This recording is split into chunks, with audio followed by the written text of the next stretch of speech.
Once again, welcome to everyone. Today we are going to do the second part of solutions. कल के video में अपन ने ये solutions क्या होता है, सॉल्यूशन का कंसंट्रेशन मेजर करने के तरीके देखे थे। 8 तरीके हैं: mass by mass percentage, mass by volume, volume by volume, molarity, normality, molality, mole fraction और पीपीएम। आज एक इम्पोर्टेंट लॉ पढ़ेंगे रोस्ट लॉ। और इसके अलावा उस रोस्ट लॉ पर जाने से पहले थोड़े न्यूमेरिकल्स करेंगे। सबसे पहले चलते हैं वेपर प्रेशर समझते हैं अपन। वेपर प्रेशर, वेपर मतलब पता है अवोपरेशन होने पर, जब अवोपरेशन होगा जो लिक्विड है वो उसके वेपर्स बन जाते हैं। वो वेपर्स जो प्रेशर एग्जर्ट करते हैं उसको बोलते हैं वेपर प्रेशर। वेपर प्रेशर क्या है? Pressure exerted by the vapours. जो वेपर्स होते हैं, वेपर्स जो गैसियस स्टेट में वेपर्स बन जाते हैं लिक्विड से ड्यू टू अवापरेशन, जो वो वेपर्स के द्वारा प्रेशर होता है उसको बोलते हैं वेपर प्रेशर। अब देखो, वेपर ये एक कंटेनर है, सोचो ओपन कंटेनर है, ये सरफेस है कंटेनर की। ये कंटेनर के अंदर मैंने कोई एक सॉल्वेंट ले लिया, ए, कोई सब्सटेंस ए है। वो ए के सब्सटेंस है, मॉलिक्यूल्स सारे के सारे कंटेनर में अंदर रहेंगे, थोड़े सरफेस ऊपर रहेंगे, थोड़े नीचे रहेंगे। जो ऊपर रहते हैं ना उसको बोलते हैं सरफेस मॉलिक्यूल्स, और जो अंदर रहते हैं उसको बोलते हैं बल्क मॉलिक्यूल्स। आप ग्लास में पानी लोगे, सोचो पानी के अंदर भी नीचे पूरा कंटेनर में भी पूरे ग्लास में पूरे में पानी के अंदर वाटर मॉलिक्यूल्स लेंगे, लेकिन ऊपर सरफेस पर भी वाटर मॉलिक्यूल्स रहेंगे। लेकिन अवोपरेट कौन सा होगा? ओनली सरफेस मॉलिक्यूल्स अवोपरेट होंगे। क्यों? देखो लॉजिकली सोचो, जो ऊपर के मॉलिक्यूल से उधर केवल एक नीचे ग्रेविटेशनल फोर्स हो रहा है, उनको खाली नीचे एक ग्रेविटेशनल पुल मिल रहा है। लेकिन जो अंदर बल्क मॉलिक्यूल्स है उनके बीच में ग्रेविटेशनल फोर्स के अलावा इंटरमॉलिक्यूलर फोर्सेस भी होंगे। अंदर वाले बल्क मॉलिक्यूल आपस में भी मिल के फोर्स एग्जर्ट करेंगे। वही ऊपर वाले सरफेस मॉलिक्यूल से ऊपर सरफेस अट्रैक्शन होगा नहीं उनका, क्योंकि दूसरे मॉलिक्यूल्स है ही नहीं, केवल वही है सरफेस के टॉप मॉलिक्यूल्स, और केवल वो क्या एक्सपीरियंस करेंगे? Gravitational molecules. अब देखो, अगर मैं ओपन कंटेनर लेता हूँ, पहले बात देखो, surface molecules experience force of attraction, surface molecule experience lesser force of attraction. लेकिन अंदर वाले क्या? लेसर अट्रैक्शन का फोर्स कम होगा, वही अंदर वाले मॉलिक्यूल्स बहुत रहेंगे और आपस में ज़्यादा अट्रैक्शन होगा। और सरफेस मॉलिक्यूल्स आओ मोर कैनेटिक एनर्जी हो। ऊपर सरफेस मॉलिक्यूल्स क्या है? Free to move. Free to move मतलब आसानी से मूव करेंगे, वेलोसिटी ज़्यादा होगा तो उनकी कैनेटिक एनर्जी ज़्यादा होगी। अब ये ऊपर के मॉलिक्यूल्स खाली ऊपर जब हीट करेंगे वेपराइज हो जाएंगे, लेकिन वही बल्क मॉलिक्यूल्स नहीं होंगे। ये ड्यू टू अबाउट 2 रीजन्स। क्या कह सकते हैं? Due to about 2 reasons surface molecules evaporate. क्या रीज़न क्या है? एक तो lesser force of attraction experience करते हैं सरफेस मॉलिक्यूल्स, और सरफेस मॉलिक्यूल्स के अंदर kinetic energy less than the other molecules होती है। अदर मॉलिक्यूल्स मतलब बल्क मॉलिक्यूल्स, ठीक है। लेकिन अब देखो, ओपन कंटेनर है, सोचो if the container is open, wait क्या होगा लिक्विड का? डिक्रीज होगा, क्योंकि वेपर्स उड़ते जा रहे हैं, बाहर चले जाएंगे, तो वेट क्या होगा? डिक्रीज होगा। वो जो भी सॉल्वेंट, अगर सॉल्वेंट मेरे पास 10 ml है, सोचो अब अगर अवोपरेट हो गया तो 10 ml से कम हो जाएगा वेट क्या होगा? डिक्रीज होगा, ओपन कंटेनर है तो। और उसके बाद in open container vapour pressure is never exerted molecules as vapour escape. और ओपन कंटेनर के अंदर वेपर्स जो होंगे वो कभी भी प्रेशर एक्सर्ट नहीं करेंगे, क्यों? वेपर्स बनते ही वो क्या करेंगे? ऊपर चले जाएंगे। ऊपर का हवा में एस्केप हो जाएंगे अगर ओपन कंटेनर, क्योंकि ओपन कंटेनर मतलब उनको खुला है, वो खुला कंटेनर है, तो क्या होगा? वेपर्स बाहर चले जाएंगे, ऊपर अवोपरेट हो जाएंगे, तो वो कोई प्रेशर एक्सर्ट नहीं करेगा, ठीक है। अब देखो आगे चलते हैं। वही अगर वेपराइजेशन इन क्लोज कंटेनर की बात करते हैं, ये फिर से सेम एक क्लोज कंटेनर ले लिया इस बार, सेम कोई लिक्विड है जिसके अंदर मॉलिक्यूल्स ए पूरे बल्क के अंदर भी यही है, और ये ऊपर वाले क्या कहलाएंगे? सरफेस के ऊपर। इधर भी सरफेस मॉलिक्यूल्स ही एस्केप होंगे। क्यों एस्केप होंगे? समझ गए? क्योंकि लेसर फोर्स ऑफ अट्रैक्शन और हाई कैनेटिक एनर्जी। अब जब ये एस्केप होंगे, क्या ये बाहर चले जाएंगे कंटेनर के? नहीं, क्योंकि ऊपर से बंद है, ऊपर से बंद है कंटेनर। जो अब जैसा ही वेपराइज होगा, अवोपरेशन होगा, वो क्या करेंगे, वेपर्स कंटेनर के ऊपर का जो बंद रहेगा, बंद जो कंटेनर है, बंद के ऊपर की सरफेस से टकराएंगे और वापस अंदर नीचे आएंगे। तो इवापोरेशन और कंडेंसेशन दोनों प्रोसेस एक साथ चलेंगे। वही ओपन कंटेनर के साथ वेपर्स एस्केप होकर बाहर चले जा रहे थे, लेकिन क्लोज कंटेनर के अंदर क्या है, जो सरफेस मॉलिक्यूल्स है वो वेपराइज तो हो जाएंगे, और ओपन में भी हो रहा था, लेकिन ओपन के अंदर मॉलिक्यूल्स एस्केप हो जा रहे थे। क्लोज के अंदर क्या होंगे, ये जो क्लोज कंटेनर का सरफेस होगा ऊपर वाली, उधर से मॉलिक्यूल्स क्या करेंगे, टकराएंगे तो बाहर तो नहीं जा पाएंगे। फिर वो धीरे धीरे क्या होगा, कंडेंसेशन होना स्टार्ट होगा उनका, ठीक है ना। तो लिक्विड और वेपर दोनों एक साइमल्टेनियसली होगा। देखो, in close container vapours can not escape in close container and evaporation and condensation both process occur takes place simultaneous, दोनों एक साथ होगा। जितने मॉलिक्यूल्स वेपराइज हो रहे हैं उतने मॉलिक्यूल्स कंडेंस हो रहे हैं, तो एक इक्विलिब्रियम स्टैब्लिश होता है लिक्विड और वेपर के बीच में, ठीक है ना। अब देखो, सोचो, ये P1 नोट मैंने मान लिया, जो प्योर लिक्विड है, प्योर लिक्विड को कंपोनेंट भी बोल सकते हैं, सब्सटेंस को कंपोनेंट भी बोल सकते हैं। अकेला प्योर मतलब अकेला पानी है, मेरे पास एक कंटेनर के अंदर पानी है, केवल एक ही पानी है, तो उसका वो भी पानी को मैंने अगर बंद कर दिया कंटेनर। आप प्लास्टिक बॉटल देखो, प्लास्टिक बॉटल के ढक्कन ऊपर वाली अगर आधी बॉटल है तो ऊपर वाले सरफेस पे क्या होते हैं, वेपर्स होते रहते हैं, ढक्कन बंद कर दिए तो, लेकिन उसके अंदर केवल पानी है, एक ही कंपोनेंट है। तो अगर प्योर कंपोनेंट पानी का मैंने वेपर प्रेशर मान लिया P1 नॉट, ओके ना। The pressure exerted by vapours above the liquid surface is called vapour pressure. तो देखो, वेपर प्रेशर की डेफिनेशन है, ये क्या होता है, कोई भी क्लोज कंटेनर, क्योंकि ओपन कंटेनर के अंदर तो वेपर प्रेशर का कोई मतलब ही नहीं है, क्या होगा, वेपर्स वेपराइज बाहर चले जाएंगे, एस्केप हो जाएंगे। वही क्लोज कंटेनर के अंदर भी वेपराइज तो होंगे, लेकिन क्या करेंगे, आपस में टकरा के इवापोरेशन और कंडेंसेशन दोनों प्रोसेस चलेगा। अब देखो, जो क्लोज कंटेनर है ये पूरा लिक्विड है, सोचो इधर क्या होगा, वो मॉलिक्यूल्स वेपर्स हो गए। तो जो वेपर्स हैं वो जब सरफेस पे, कोई भी लिक्विड सरफेस पे जो प्रेशर एक्सर्ट करता है उसको बोलते हैं vapour pressure. The pressure exerted by vapours above the liquid surface is called vapour pressure. अच्छी तरह याद रखना है, ठीक है। चलो अगला चलते हैं, क्या कह रहा है, फैक्टर्स अफेक्टिंग वेपर प्रेशर। क्या क्या फैक्टर्स वेपर प्रेशर को अफेक्ट करते हैं। It does vapour pressure does not depend upon shape and size of container. Container कैसा है उसके ऊपर डिपेंड नहीं करेगा, क्योंकि ओपन की तो बात ही नहीं है, कैसा है मतलब ओपन और क्लोज नहीं लेना। वेपर प्रेशर मतलब ये वर्ड कहाँ करेगा, ओनली क्लोज कंटेनर, ठीक है ना, क्लोज कंटेनर। तो कंटेनर कैसा है, सर्किल शेप में, रेक्टेंगल है, स्क्वायर है, उसकी शेप और साइज के ऊपर वेपर प्रेशर डिपेंड नहीं करेगा। वेपर प्रेशर करेगा depends upon the nature of the substance. Nature of substance है, देखो जैसा वाटर है, केरोसिन है, दोनों अलग अलग है। केरोसिन को आप क्या करोगे, वेपराइज आसानी से हो जाएगा, वेपर्स आसानी से बन जाएंगे। वॉलेटाइल होता है, वॉलेटाइल मतलब खुद हवा में चले जाना, और वही वाटर क्या होगा, आसानी से अंदर बाहर नहीं जाएगा। आई समझ में। तो नेचर ऑफ सब्सटेंस, ये टॉपिक को अच्छी तरह देखते हैं। देखो अब सोचो आप, ये एक एग्जाम्पल दिया हूँ मैं, वाटर और इथेनॉल है, इन दोनों में किसका वेपर प्रेशर P1 और ये क्या P0 क्या होता है, vapour pressure of pure component. किसका वेपर प्रेशर ज़्यादा होगा, वाटर का होगा या इथेनॉल का होगा। ये किसका होगा, इथेनॉल का होगा, क्योंकि वाटर के अंदर स्ट्रॉन्ग हाइड्रोजन बॉन्डिंग है आपस में। वाटर मॉलिक्यूल, ऑक्सीजन के पास लोन पेयर होने के लिए वाटर मॉलिक्यूल 4 हाइड्रोजन बॉन्ड बना सकता है दूसरे हाइड्रोजन से भी, लेकिन वही जो इथेनॉल है वो केवल एक ही हाइड्रोजन, क्योंकि ऑक्सीजन के ऊपर एक ही लोन पेयर है, एक ही हाइड्रोजन बॉन्ड बनाएगा दूसरे मॉलिक्यूल से। तो ज़्यादा हाइड्रोजन बॉन्डिंग कहाँ है, H2O के अंदर है। कम हाइड्रोजन बॉन्डिंग कहाँ है, इथेनॉल के अंदर है। तो ज़्यादा हाइड्रोजन बॉन्डिंग है तो वो उसकी स्टेबिलिटी ज़्यादा है, कम हाइड्रोजन बॉन्डिंग है तो उसकी स्टेबिलिटी कम है। तो वाटर के अंदर ज़्यादा हाइड्रोजन बॉन्डिंग के कारण वो आसानी से इवेपोरेट नहीं होगा, ओके ना। Due to strong hydrogen bonding in water, due to evaporate easily, do not evaporate easily, do not evaporate easily, ठीक है। अगर इवेपोरेट इजीली नहीं होगा तो उसका वेपर प्रेशर क्या होगा, वाटर का कम होगा। तो वेपर प्रेशर ज़्यादा किसका है, इथेनॉल का, वही लिख दिया मैं, प्योर इथेनॉल का, P0 C2H5। Vapour pressure of pure ethanol is greater than vapour pressure of water. और ये याद रख लो, vapour pressure is inversely proportional to force of attraction between molecules. जितना ज़्यादा अट्रैक्शन होगा उतना उनको मॉलिक्यूल्स को एस्केप होना मुश्किल होगा, तो उतना ही वेपर प्रेशर कम होगा। तो attraction, vapour pressure is inversely proportional to new force of attraction between molecules, ठीक है। और एक एग्जांपल देखते हैं,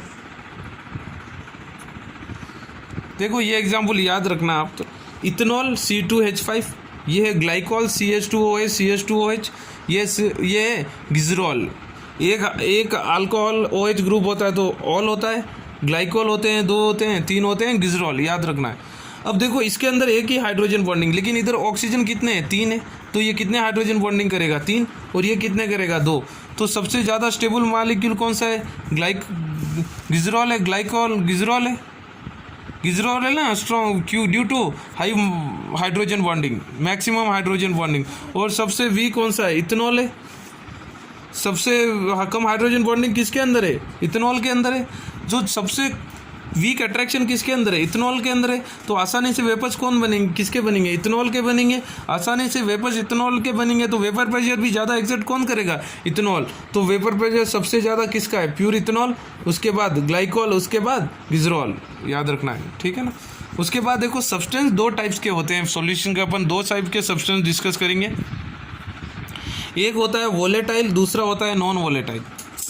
वोलेटाइल क्या होता है, विच अवोपरेट इजीली, जो आसानी से अवोपरेट हो जाए उसको बोलते हैं वोलेटाइल, और जो आसानी से अवोपरेट नहीं हो पाएगा वो होता है नॉन वोलेटाइल। जो भी सॉलिड्स होते हैं वो नॉन वोलेटाइल होते हैं। देखो नॉन वोलेटाइल के अपन के सिलेबस में दोनों है, वोलेटाइल और नॉन वोलेटाइल, दोनों के बारे में डिस्कस करेंगे अपन डिटेल में आने वाली वीडियोज़ के अंदर। अब देखो नॉन वोलेटाइल के एग्जाम्पल ग्लूकोज, यूरिया और सुक्रोज, बहुत सारे सॉलिड्स, लेकिन बेसिकली ये तीनों दिखेंगे आपको न्यूमेरिकल्स के अंदर। ग्लूकोज क्या होता है, C6H12O6, उसका atomic mass 180 AMU। Urea NH2CO, इसका एटॉमिक मास 60। और सुक्रोज C12H22O11, इसका एटॉमिक मास 342। थोड़ा ये याद रख लो इन तीनों का एटॉमिक मास, ग्लूकोज का 180, यूरिया का 60 और सुक्रोज का 342। मैंने ये 3 क्यों लिखा हूँ, कोई भी सॉलिड नॉन वोलेटाइल ही होगा, लेकिन मैं ये 3 ही एग्जांपल क्यों लिखा हूँ यहाँ, क्योंकि न्यूमेरिकल्स के अंदर हर जगह अपन को 3 दिखेगा ये, और मॉलिक्यूलर मास का जरूरत पड़ेगी न्यूमेरिकल्स के अंदर, इसलिए इनको याद रख लो, बार बार निकालने से अच्छा याद रख लो। ग्लूकोज का 180 AMU, यूरिया का 60 AMU, सुक्रोज का 342 AMU, ठीक है ना। अब देखो तो नॉन वोलेटाइल जो होते हैं, जो नॉन वोलेटाइल हो गए, उनका वेपर प्रेशर ऑफ P0 क्या है, vapour pressure of pure component. Vapour pressure of component मतलब सब्सटेंस, इसका मतलब उनका 0 होगा, क्योंकि वो उनकी क्या होती है, नो टेंडेंसी टू अवोपरेट, वो अवोपरेट। अब मैंने ग्लूकोज ले लिया, वो अवोपरेट ही नहीं होगा, तो वेपर प्रेशर उसका होगा ही नहीं कुछ भी, इसलिए 0। वेपर प्रेशर ऑफ प्योर अकेले का नहीं होगा, वही किसी लिक्विड के अंदर सॉलिड को मिक्स कर दिया तो कुछ वेपर प्रेशर एक्सर्ट करेगा, वो आगे देखेंगे अपन। मैं इधर प्योर सॉलिड का बात कर रहा हूँ। प्योर ग्लूकोज का वेपर प्रेशर 0, प्योर यूरिया का भी 0 ही होगा, प्योर सुक्रोज, इसी प्रकार जो भी प्योर सॉलिड होगा उसका वेपर प्रेशर 0।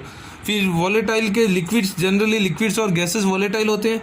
ये स्टैंडर्ड एग्जांपल है, वाटर, मिथेनॉल, इथेनॉल, बेंजीन, ये ट्यूलिन, C6H5CH3 क्या है, बेंजीन रिंग के ऊपर CH3, ट्यूलिन, ये एग्जांपल्स ऑफ वोलेटाइल सब्सटेंस। इनका क्या होता है, वेपर प्रेशर 0 नहीं होगा, क्योंकि ये भले ही पानी है, पानी आप एक कंटेनर में, क्लोज कंटेनर में डाल दो, वो ऑटोमेटिक कुछ तो कुछ वेपर्स बन जाएंगे पड़े पड़े, ठीक है ना। इसका मतलब खुद हवा में उड़ने लगेगा, वो खुद हवा में एस्केप होने लगेगा। लेकिन एक बात याद रखना है, ये वेपर प्रेशर वर्ड जहाँ भी आता है वहाँ मतलब क्लोज कंटेनर के अंदर ही, ठीक है। तो पहला क्या था, vapour pressure does not depend upon the size and shape of the container. Second one, it depends upon the nature of the substance, okay ना। उसके बाद थर्ड वाला है, vapour pressure depends on temperature. Temperature जैसा ही बढ़ेगा उतने ज़्यादा vapours बनेंगे, लॉजिक बात है। जितना ज़्यादा हीट करेंगे उतने ज़्यादा वेपर्स एस्केप होंगे। तो वेपर प्रेशर ही डायरेक्टली प्रोपोर्शनल टू टेम्परेचर। ये एक देखो कर्व है, वेपर प्रेशर वर्सेस टेम्परेचर। देखो जैसा ही टेम्परेचर बढ़ा रहे हैं वेपर प्रेशर बढ़ते जा रहा है, ठीक है ना। चलो आगे चलते हैं। अब देखो वेपर प्रेशर ऑफ सॉल्यूशन। अब आते हैं अपने टॉपिक के ऊपर, लिक्विड सॉल्यूशन। पहले कौन सा ले रहा हूँ मैं, लिक्विड मतलब लिक्विड मतलब सोल्यूट और सॉल्वेंट दोनों भी लिक्विड है, तो सॉल्यूशन कैसा होगा, लिक्विड ही होगा। सॉल्यूशन के अंदर क्या होता है, सोल्यूट और सॉल्वेंट। अब देख लो मैं ये पूरे लेसन के अंदर कहीं बी यूज़ कर रहा हूँ तो मतलब बी होगा सोल्यूट, और सॉल्वेंट के लिए यूज़ करूँगा कैपिटल ए, याद रख लेना। अब वॉलेटाइल लिक्विड है तो इसका PA0 मतलब वॉलेटाइल सॉल्वेंट का vapour pure compound, pure vapour pressure of pure substance क्या है, P0 है। और वॉलेटाइल लिक्विड, ये वॉलेटाइल लिक्विड B क्या है, सोल्यूट है, इसका वेपर प्रेशर प्योर कंपोनेंट है P0 B, ठीक है ना। अब देखो अच्छी तरह समझते हैं इसको। ये एक प्योर लिक्विड है, सोचो क्लोज कंटेनर है, फिर से यहाँ तक मैंने पूरा वो लिक्विड ए को डाल दिया। लिक्विड बोलो, सब्सटेंस बोलो, कंपोनेंट बोलो, बात एक ही है। क्या होगा, ये सरफेस के माल में अंदर बल्क के मालिक्यूल्स को नहीं दिखाया हूँ, खाली सरफेस के मालिक्यूल्स, क्योंकि यही केवल प्रेशर एग्जिस्ट करेंगे वेपर। क्या होगा, ये ऊपर एस्केप हो जाएंगे, लेकिन कंटेनर बंद है तो ये इसके कंटेनर के वाल से, ऊपर वाले वाल से टकरा के वापस अंदर आएंगे। इवेपोरेशन और कंडेंसेशन इक्विलिब्रियम पे चलेगा। और एक ले लिया प्योर लिक्विड बी ले लिया। इधर वेपर प्रेशर पूरे बी है, सरफेस पे मालिक्यूल्स क्या है, बी है, वो भी लिक्विड है, उसका वेपर प्रेशर ले लिया P0 बी प्योर का। और ये क्या हो गया, due to vapour pressure, due to ये क्या हो गया, vapour pressure of pure component B, दोनों मिला दिए तो ऊपर सरफेस पर कौन से मालिक्यूल्स आगे जाएंगे, ए और बी दोनों आ जाएंगे, क्योंकि दोनों ए और बी दोनों वोलेटाइल है, दोनों लिक्विड है। तो वेपर प्रेशर दोनों के कारण एग्जिस्ट होगा, ए और बी के कारण। देखो सरफेस पे आ गए, तो जो अब वेपर प्रेशर होगा वो क्या होगा, दोनों मालिक्यूल्स के कारण होगा, पी ए और पी बी। अभी इधर प्योर नहीं रहा, ये तो प्योर केवल कंपोनेंट ए ही था, लिक्विड ए बी था, और ये केवल लिक्विड ए ही था। तो इधर जो भी प्रेशर होगा किसके कारण होगा, लिक्विड ए के कारण ही, तो P0 ए हो गया। और इधर केवल बी था तो P0 बी हो गया। लेकिन इधर सॉल्यूशन क्या हो गया, सॉल्यूशन के अंदर ए और बी आ गए, तो इधर अब प्योर नहीं रहा, प्योर वेपर प्रेशर। इधर जो भी वेपर प्रेशर होगा वो किसका होगा, PA का होगा और PB का होगा, प्योर नहीं होगा। ठीक है ना। अब देखो, जो vapour pressure of component A है वो directly proportional to mole fraction of A. क्या है, अब सॉल्यूशन की बात कर रहा हूँ, सॉल्यूशन को देखो, जो PA क्या है, vapour pressure of component A, और PB क्या है, vapour pressure of component B, और PA is vapour pressure of liquid A, B is vapour pressure of liquid B.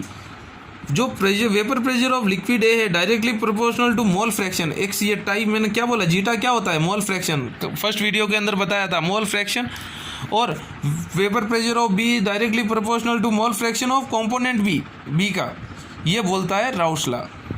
ठीक है, स्टेटमेंट आगे देखेंगे, यही है राउल्ट्स लॉ, इंपॉर्टेंट है, वेरी वेरी इंपॉर्टेंट। देखो सोचो राउल्ट्स लॉ क्या बोलता है, अब स्टेटमेंट से समझते हैं। Raoult's law states that partial vapour pressure of each component in solution, किसके अंदर, सॉल्यूशन के अंदर कंपोनेंट्स हो गए, तो वेपर क्या बोलता है, Raoult's law states that the partial vapour pressure of each component, किसके अंदर, सॉल्यूशन के अंदर, is directly proportional to mole fraction of that component. मतलब जो कंपोनेंट होंगे उसका वेपर प्रेशर क्या होगा, directly proportional to mole fraction. तो vapour pressure of component A, PA is directly proportional to mole fraction of component A. PB vapour pressure of component B is directly proportional to mole fraction of B। आई बात समझ में। अब देखो mole fraction, ये proportionality constant हटा के मैं कोई कांस्टेंट के लेके आ रहा हूँ। अब देखो, एक दिमाग लगाना है यहाँ अच्छी तरह, PA इक्वल टू KX से, पहले एक ये एग्जांपल ये समझा रहा हूँ आपको, प्रोपोर्शनलिटी कांस्टेंट के लिए K लगा दिया, PA इक्वल टू क्या हो गया, KX से। अब सोचो मैं प्योर ए ले रहा हूँ, केवल प्योर ए है, तो उस प्योर ए है तो मोल फ्रैक्शन ऑफ बी क्या होगा, 0, क्योंकि मेरे पास केवल ए ही है। तो मोल फ्रैक्शन ऑफ ए क्या होगा, 1, क्योंकि दोनों का sum of mole fraction X A plus X B क्या होगा, 1। लेकिन प्योर ए ले रहा हूँ तो एक्स बी तो 0 हो गया, एक्स ए क्या हो गया, 1 हो गया, एक्स ए की 1 हो गई, तो यहाँ लगा दो, पी ए क्या हो गया, के। अब जो ये पी ए है ये क्या है, vapour pressure of pure component A का ही है, क्योंकि बी तो है ही नहीं। समझ में आया बात समझ में। आपको ये समझ में आता है तो ठीक है, नहीं तो देखो प्रोपोर्शनलिटी कांस्टेंट हटा के directly P A equal to P0 A into mole fraction X of A, PB equal to P0 B into mole fraction of B. ये PA और PB क्या है, vapour pressure of component A and component B, that is liquid A and liquid B in solution. Solution के अंदर जो vapour pressure होगा A और B का, वो है PA और PB। और P0 ए क्या है, वेपर प्रेशर ऑफ प्योर, जब अकेला था सब्सटेंस, जब लिक्विड था तो उसका कुछ वेपर प्रेशर होगा ना, जब अकेला का था, जब क्या होगा P0 ए, और अकेला था जब B का क्या होगा, वो है P0 B, प्योर कंपोनेंट। और PA और PB क्या, वेपर प्रेशर ऑफ कंपोनेंट्स और लिक्विड्स इन सॉल्यूशन। सॉल्यूशन के अंदर 2 कंपोनेंट हो गए A और B, तो सॉल्यूशन के अंदर A के द्वारा जो प्रेशर होगा PA, और B के द्वारा जो होगा वो होगा PB। वही अपन पहले सोल्यूट और सॉल्वेंट क्या लिए थे, A और B लिए थे।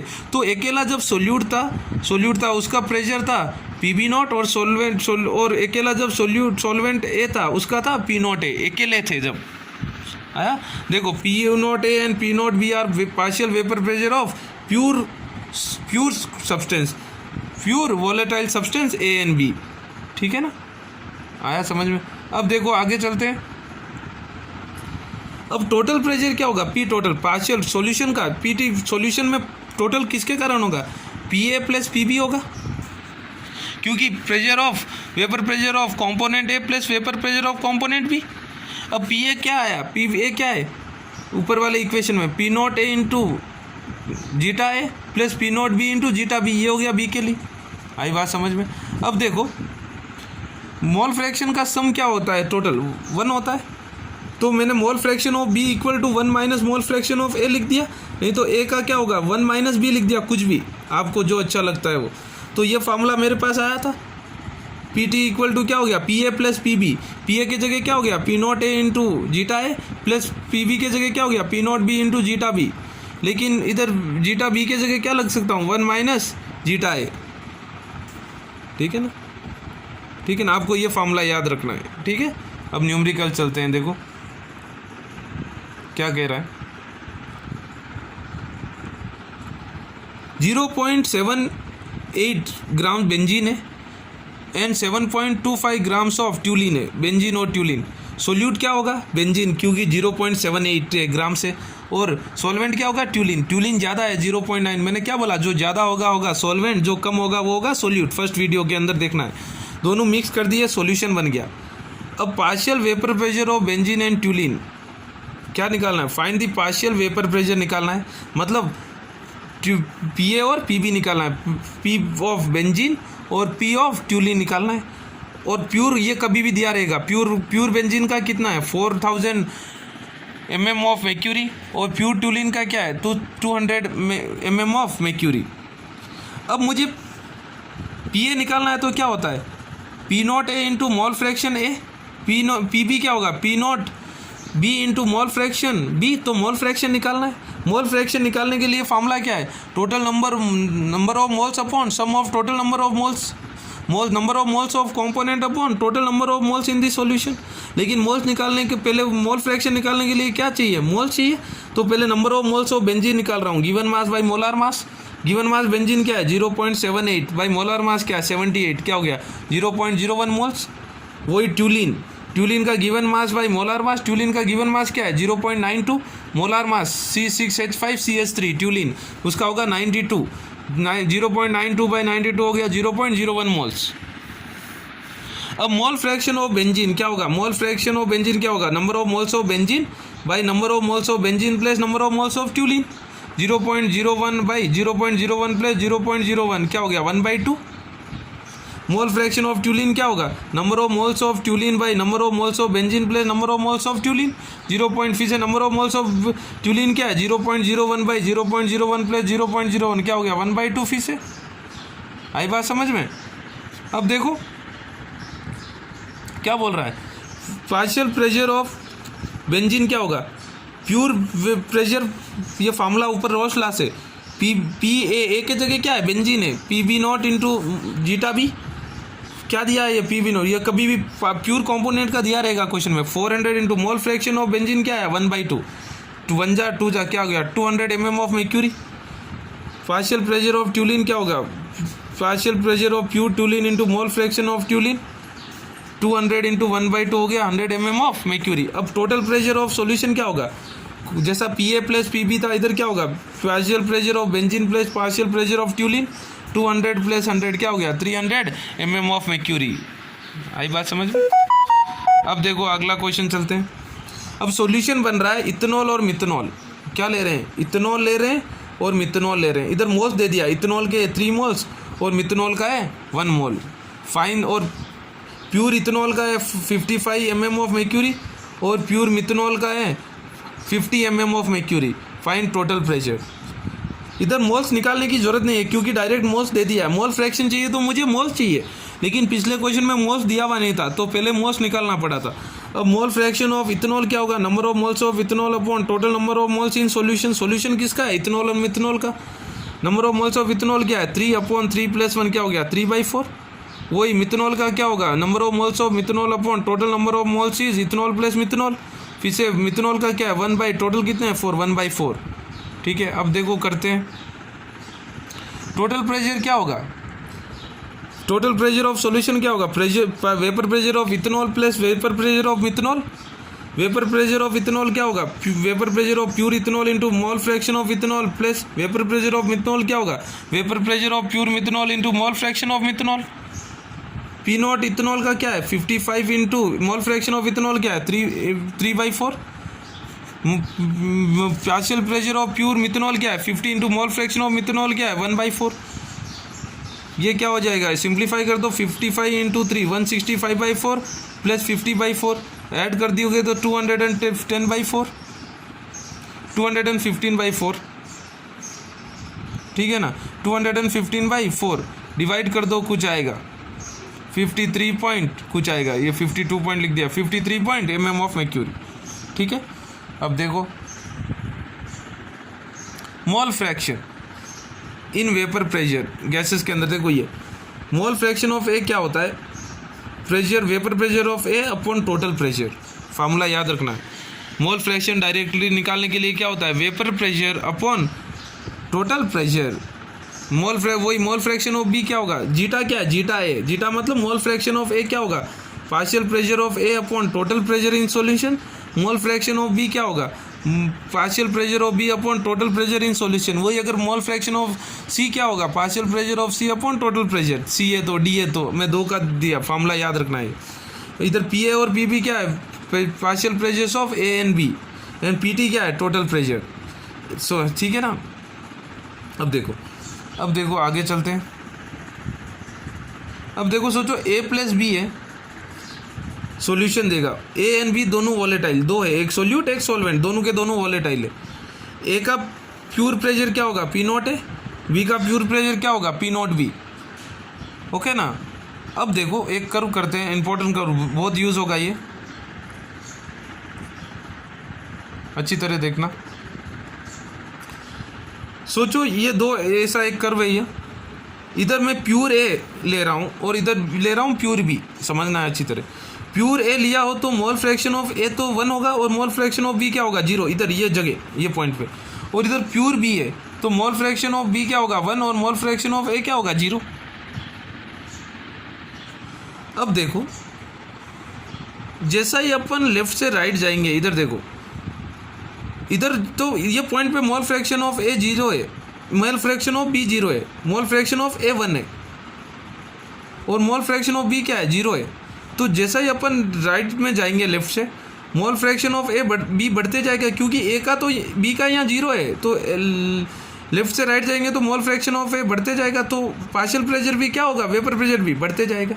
ये हो गया एक हाईएस्ट पी नॉट बी। इधर क्यों, केवल जो ये एक्सिस पे होगा इधर केवल प्रेशर किसका होगा, ड्यू टू कंपोनेंट बी, क्योंकि ए तो मोल फ्रैक्शन है ही नहीं, 0 है। और जो इधर होगा, इधर क्या होगा, mole fraction of partial only component है, partial pressure of pure component है। और इधर क्या होगा, partial pressure of pure component B. इधर बी क्यों नहीं होगा, क्योंकि बी का मोल फ्रैक्शन 0 है। और इधर क्यों ए क्यों नहीं होगा, क्योंकि मोल फ्रैक्शन ऑफ ए 0 है। मोल फ्रैक्शन 0 मतलब ए है ही नहीं, और इधर बी नहीं है।